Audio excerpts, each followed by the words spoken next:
Hi, my name's Dr. Swelin Lavelle, and today I'd like to talk you through some of the core issues in philosophy of mind. Unfortunately, we're not going to be able to answer a lot of the questions that we pose, because that's the nature of philosophy. We're looking at questions and we're trying to work out what good questions there are to ask. So I'm going to point out some of the questions that philosophers have asked about the mind, and some of the ways in which we've tried to answer those questions.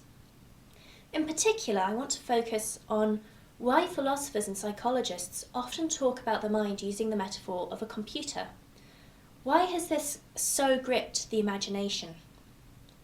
But first of all, what is it to have a mind?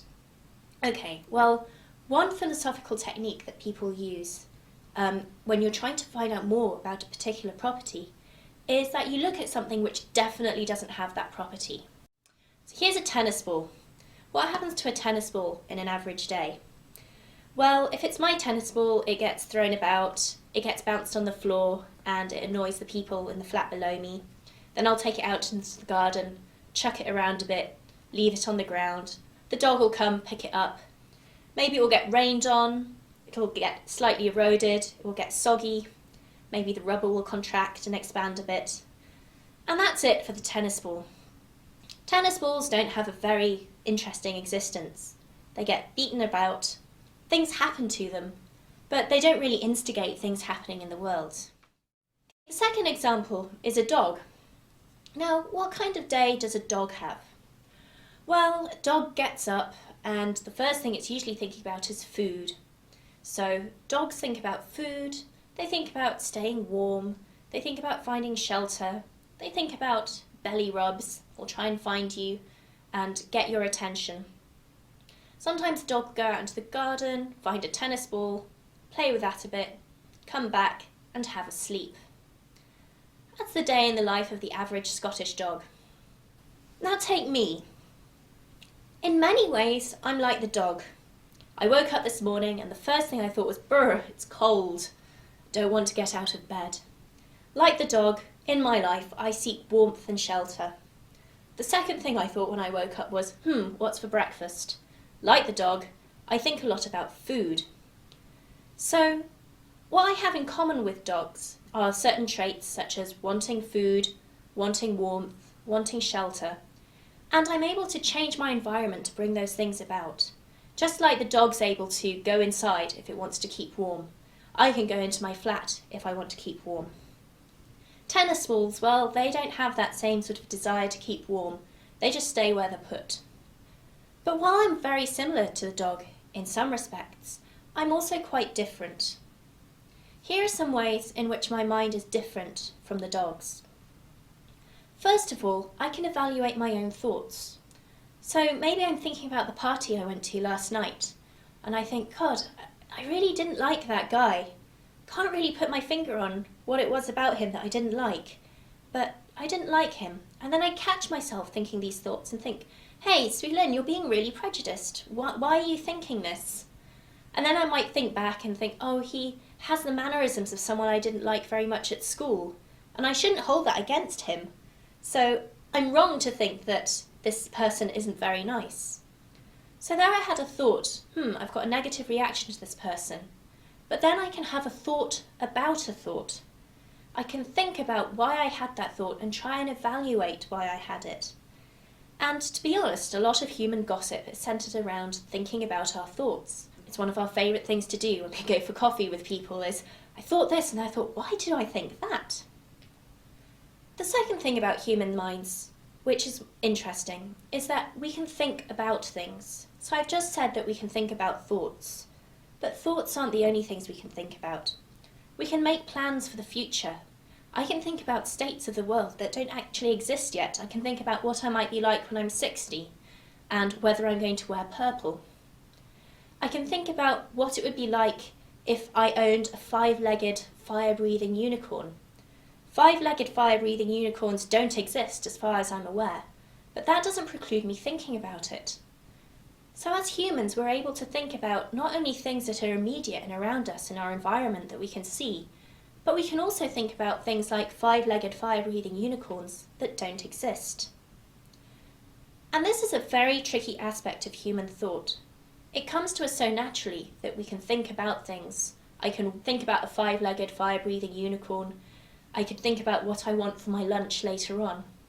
I can think about non-actual things, or I can think about things here in the room, like the tennis ball that's on the floor.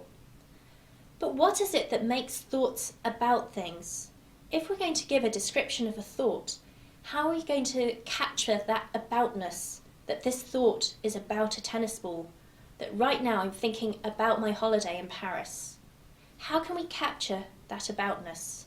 That's one of the big questions in philosophy of mind. The other way in which I'm slightly different from the dog is that I have conscious awareness. Philosophers like to call this the what it is like. So there is something it is like when I sit down and I smell my beautiful bacon sandwich for breakfast in the morning. I start salivating. There's a distinctive experience, a distinctive awareness of that smell that I can experience. If you like, there's something that it's like for me to be sitting in a chair and thinking very hard about a particular problem. There's some kind of awareness or experience that accompanies that thought process. So what it is likeness is the other tricky aspect in philosophy of mind that philosophers of mind are trying to pin down. How do we characterise that what it's likeness to have a particular experience? Now, of course, I'm not saying that animals don't have experiences. I'm just saying that this is a very distinctive part of human thought, and that if we want to characterise human thought, then this is something that we need to take into account. So any story of how the mind works is going to have to explain why we have this what it's likeness, and it's also going to explain how it is that we're able to think about things that are here in our environment, that are non-existent, and even think about our own thoughts.